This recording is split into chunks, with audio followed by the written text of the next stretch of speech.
جمعۃ المبارک کے روز درود پاک پڑھنے کی فضیلت کیا ہے؟ جواب: جمعۃ المبارک کے روز حضور نبی اکرم صلی اللہ علیہ وآلہ وسلم پر درود پاک پڑھنے کے بہت زیادہ فضیلت ہے۔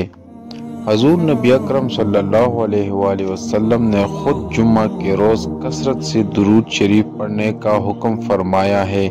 حضرت اوس بن اوس روایت کرتے ہیں کہ حضور نبی اکرم صلی اللہ علیہ وآلہ وسلم نے فرمایا: بے شک تمہارے دنوں میں سے جمعے کا دن سب سے بہتر ہے۔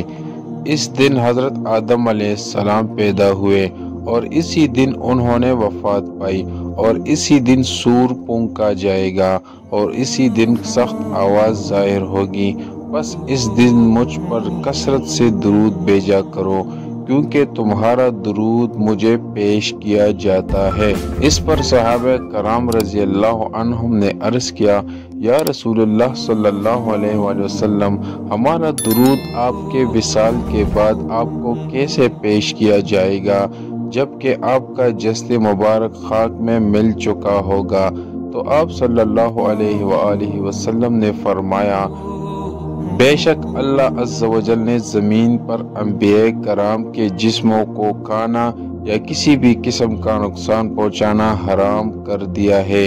حضرت ابو درداء رضی اللہ تعالی عنہ روایت کرتے ہیں کہ حضور نبی اکرم صلی اللہ علیہ وآلہ وسلم نے فرمایا: جمعے کے دن مجھ پر کثرت سے درود بھیجا کرو، کیونکہ اس دن ملائکہ حاضر ہوتے ہیں، اور جو شخص مجھ پر درود بھیجتا ہے اس کے درود سے فارغ ہونے سے پہلے ہی اس کا درود مجھے پیش کر دیا جاتا ہے۔ حضرت عبداللہ بن عباس رضی اللہ تعالی عنہما روایت کرتے ہیں کہ حضور نبی اکرم صلی اللہ علیہ وآلہ وسلم نے فرمایا: روشن رات اور روشن دن، یعنی جمعہ کی رات اور جمعہ کے دن، اپنے نبی پر کثرت سے درود بھیجا کرو۔